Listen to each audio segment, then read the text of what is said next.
পাথরটা থামিয়ে দেবে লাভাকে।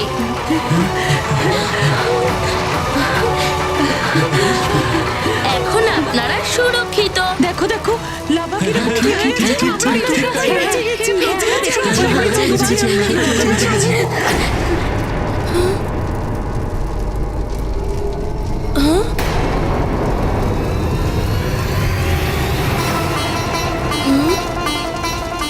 এই লাভা তো একত্রিত হচ্ছে। কিছুক্ষণের মধ্যেই তো এটা পাহাড়ের উপর থেকে ঝর্ণার মতো বইতে থাকবে। বাচ্চার কান্নার আওয়াজ।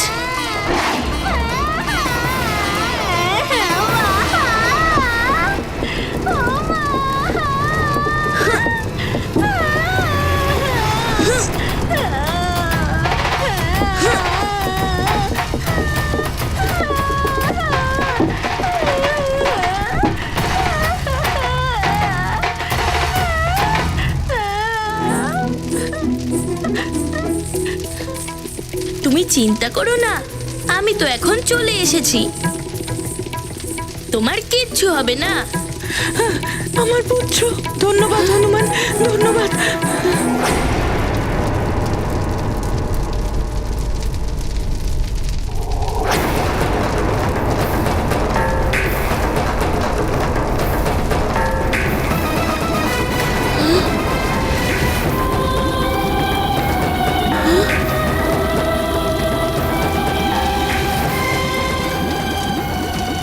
কি পাত্র ঢাকা থাকা সত্ত্বেও ভাত পাত্রর ভেতর থেকে বেরিয়ে আসছে।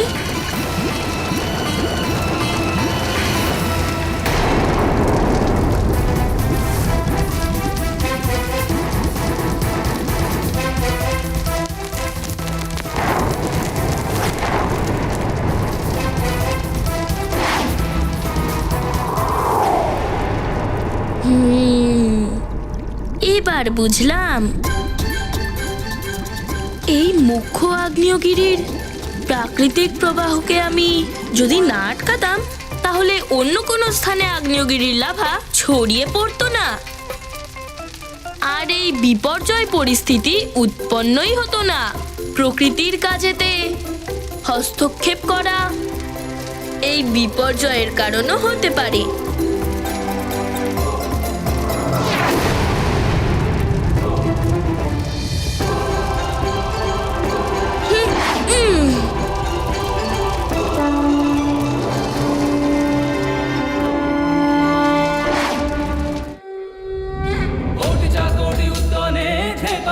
উত্তরে করে মন্দার শারিখা দ্রণু ক্রোধে উৎপাতিলা বলে আনিলা মাগুতি নেলা আলা গেলা মনগতি মনাশি ডাকিলে মাগে গতিশী তুলনা নশে রূপী মহারুদ্র বজ্র হনুমান মারুতি বনারি অঞ্জনী সুত রামদূত প্রভঞ্জনা মহাবলী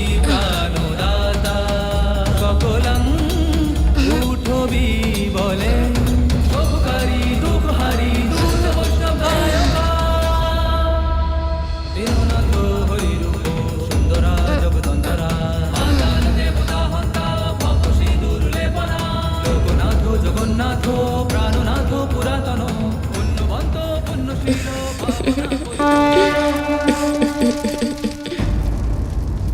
প্রণাম মহারাজ। সুসেন, নল, হনুমান কোথায়? হনুমানই আমাদের বাঁচিয়েছে। এখনো বাকি সব জ্বালামুখীকে বন্ধ করতে গেছে। আমার হনুমান নিজেই সংকট ডেকে আনে। আরে ওই দেখুন, লাভা পাহাড়ের ওপর দিয়ে আসছে। এটা কি? এটা তো এইদিকেই আসছে। চলো পালাও এখান থেকে।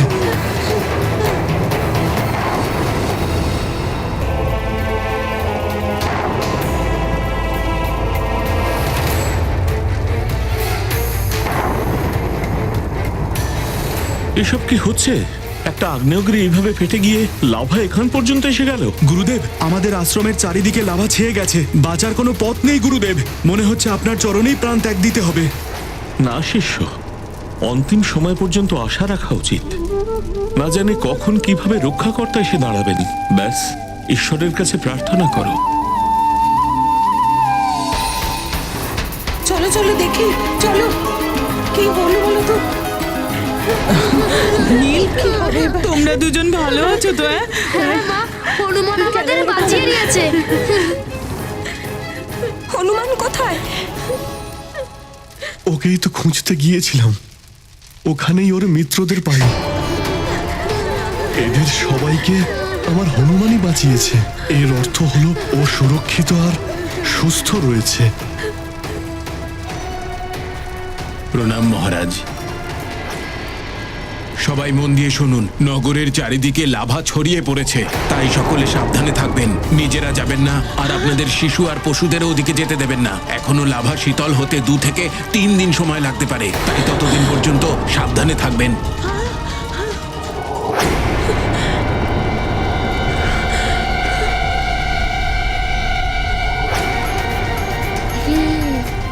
আমার কারণেই এই লাভা এত দূরে বয়ে এসেছে। মনুষ্য তো নিজেদের বাঁচিয়েই নেবে, কিন্তু পশু পাখি ওরা তো চলেই যাবে। এবার কি করি? কিছু তো করতেই হবে। তোমাকে বরদান করছি, যত তীব্র আগুনই হোক না কেন, তার তেজ তোমাকে কোনো রকম ভাবে ক্ষতি করতে পারবে না। আগুনের কোনো প্রকার দুষ্প্রভাব তোমার উপর পড়বে না।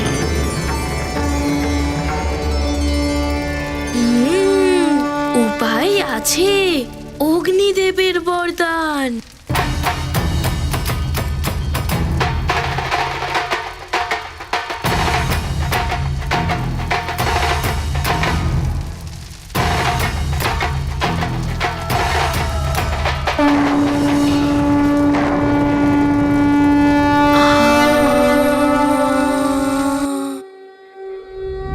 কোটি চাকটি উদ্যানে ঝেঁকাবে উত্তরে করে, মন্দার শারিখা দ্রোণু ক্রোধে উৎপাতিলা বলে। আনিলা মাগুতি নেলা আলা গেলা মনগতি, মনাশি ডাকিলে মাগে গতিশী তুলনা নশে। রূপী মহারুদ্র বজ্র হনুমান মারুতি, বনারী অঞ্জনী সুত রামদূত প্রভঞ্জনা। মহাবলী প্রাণদাতা সকলং উঠবি বলে, শুভকারী দুঃখহারী দূত বৈষ্ণব গায়কা। দীননাথ হরিরূপ সুন্দরা জগদন্তরা, মাতান দেবতা হন্তা ভবসী দুর্লেপনা।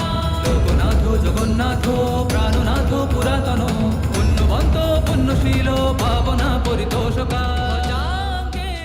সংকট দূর হয়েছে, সংকট দূর হয়েছে, সংকট আমরা রক্ষা পেয়েছি। হে ঈশ্বর, যুবরাজ হনুমানের জয়! যুবরাজ হনুমানের জয়! কেশরী নন্দন হনুমানের জয়! পবনপুত্র হনুমানের জয়! পবনপুত্র হনুমানের জয়! পবনপুত্র হনুমানের জয়! পবনপুত্র হনুমান, এ তুমি কি করছো পুত্র?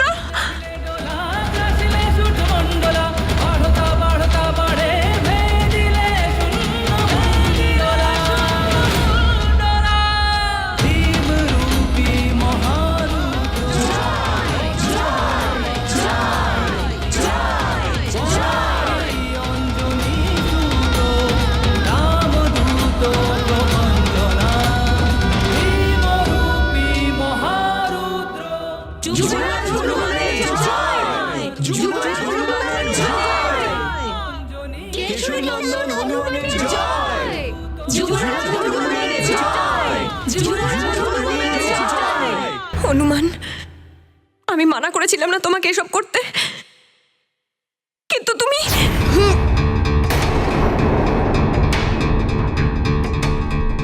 দাঁড়াও মা।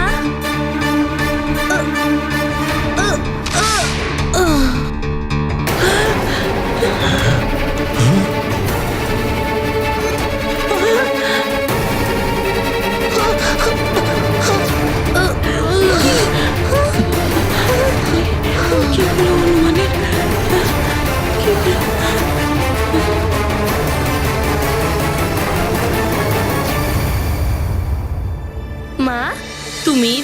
বলেছিলে যখন খুব প্রয়োজন হবে নিজের শক্তির প্রয়োগ করতে।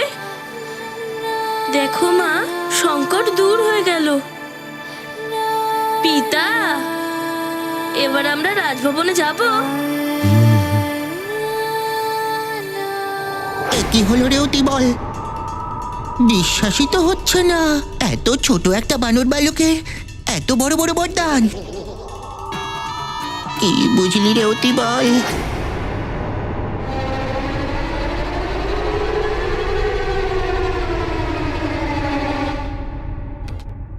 কি হলো? আপনারা সবাই আমাকে এইভাবে কেন দেখছেন? আপনারা সবাই যান যান নিজেদের বাড়ি, আপনাদের কাজ করুন। যান যান, এখন আপনারা সুরক্ষিত। চলুন পিতা, আমাদের রাজভবনে যেতে হবে।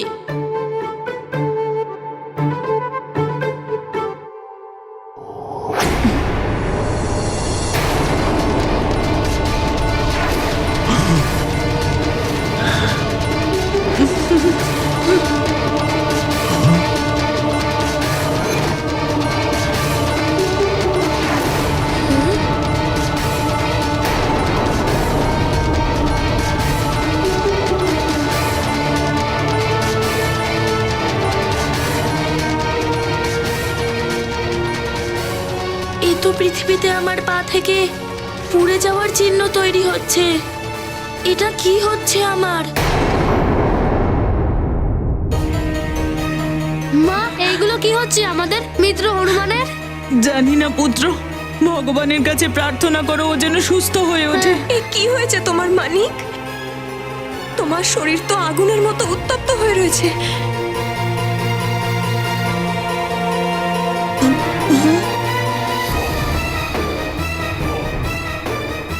মহারাজ,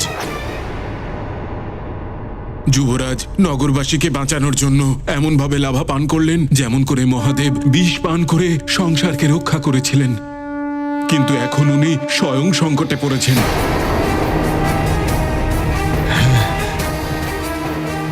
ওনার কণ্ঠ নীল হয়ে গিয়েছিল। মহাদেবের উপরেও বিষের প্রভাব পড়েছিল, হনুমানের উপরেও লাভার প্রভাব পড়েছে। জানি না কতক্ষণ ওকে এটা সহ্য করতে হবে। পূর্ণ বুদ্ধির বিকাশ হওয়ার আগে যদি কেউ অনেক শক্তি পেয়ে যায় তো তখন কারো কারো এরকম পরিণাম হতে পারে অঞ্জনা।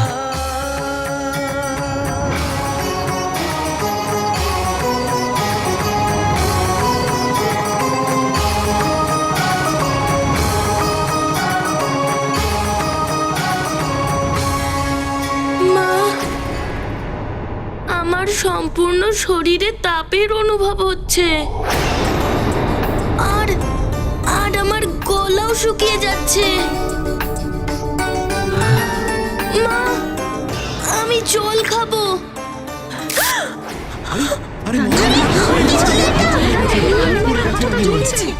মায়ের হাত পুড়ে গেল। তোমার শরীর তো আগুনের মতো গরম হয়ে রয়েছে। তুমি চিন্তা করো না অঞ্জনা, হনুমানকে নিয়ে শীঘ্রই রাজভবনে চলো। রাজবৈদ্য ওর শুশ্রূষা করবেন। চলো পুত্র হনুমান, রাজভবনে চলো।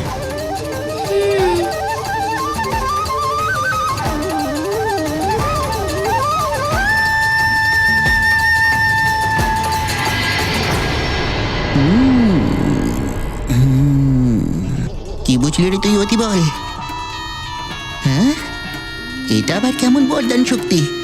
লাভা পান করার পর মনে হয়েছিল যে ওর এক্ষুনি মৃত্যু হবে।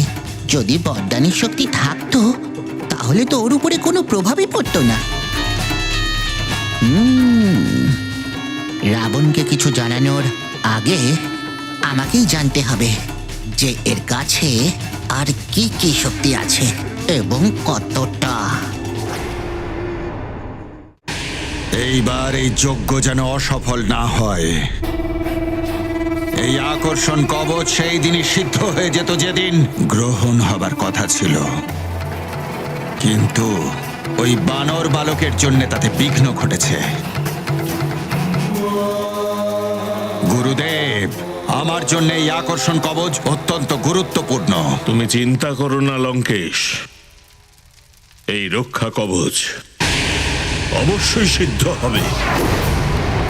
তুমি দেখবে গ্রহণ ছাড়াই গ্রহণের প্রভাব কিভাবে উৎপন্ন করে তোমার এই গুরুদেব, দৈত্যগুরু শুক্রাচার্য।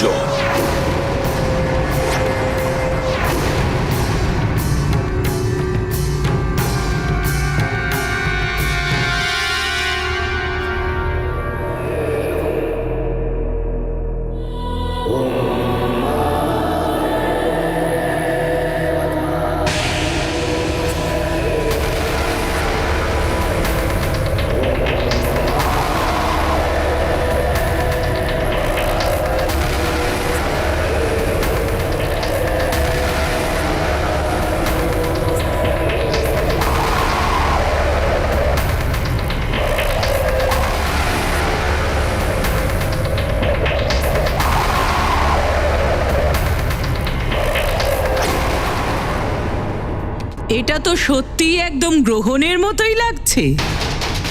রাজমাতা কৈকেয়ী এই অবৈধ যজ্ঞের সফলতার জন্য আমার তপবল দিয়ে এই যজ্ঞস্থলের আকাশ আর এই আশপাশের বাতাবরণে গ্রহণের স্থিতি উৎপন্ন করছে। আমার তপবল দিয়ে যজ্ঞের অগ্নিও প্রকাশ পাবে। আপনার মতো গুরু ভাগ্য করেই পাওয়া যায়, যিনি তার শিষ্যের ভালোর জন্য নিজের তপবলের কথাও চিন্তা ভাবনা করেন না। আমার জীবনের প্রথম লক্ষ্য অসুরদের উত্থান। লঙ্কেশ, আমি তোমায় নর এবং বানরদের থেকে সুরক্ষা প্রদান করব। এই রক্ষা কবচের মাধ্যমে।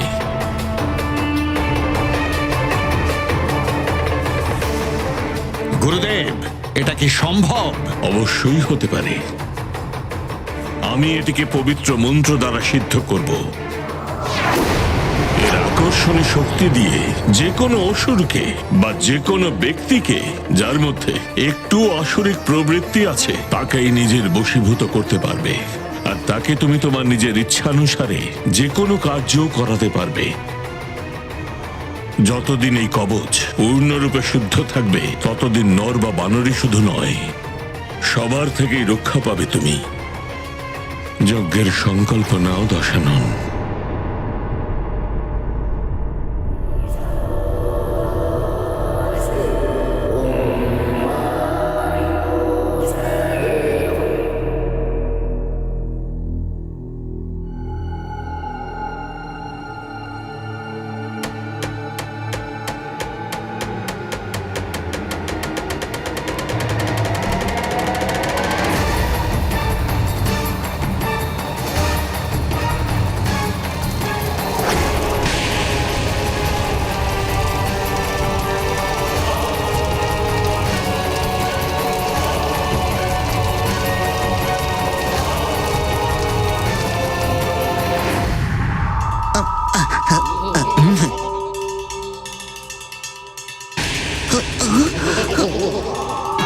কি করবি রে তুই অতি বল?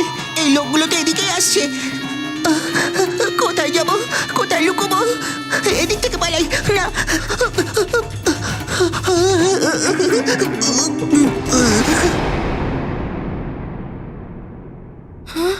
জল।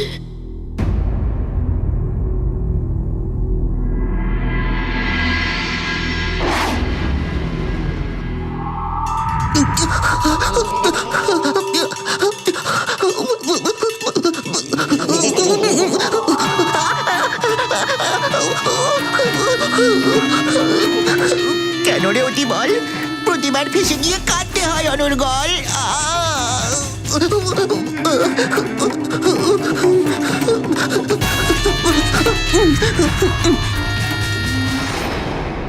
এই জলের মাধ্যমে আমার শরীরের তাপ কম হয়ে যাবে।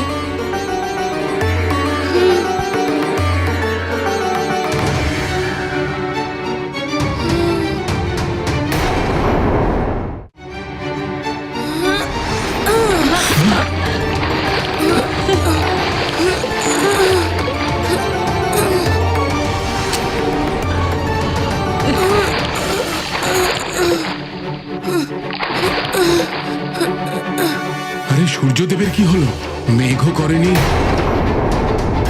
তাও গ্রহণের মতো অন্ধকার হয়ে গেল চারিদিক।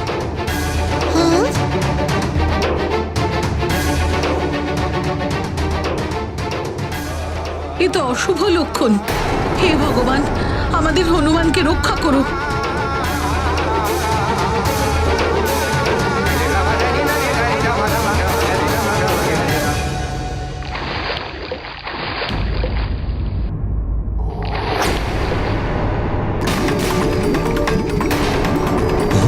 এ কি?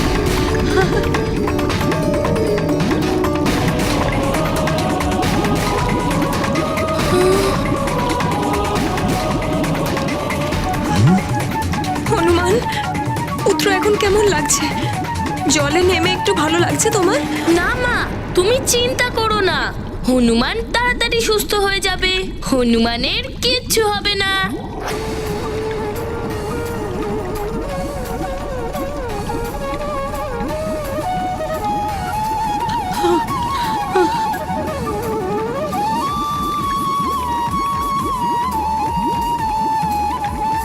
দাঁড়াও মা, আমার কাছে এসো না, আমার শরীর উত্তপ্ত হয়ে আছে, আমাকে স্পর্শ করলেই পুড়ে যাবে মা, আমার কাছে এসো না। না আমার মালিক, তোমার এই অবস্থা আর দেখতে পাচ্ছি না। আমার শপথ রইল, হনুমানের কিচ্ছু হবে না মা, কিচ্ছু হবে না, আমার কাছে এসো না।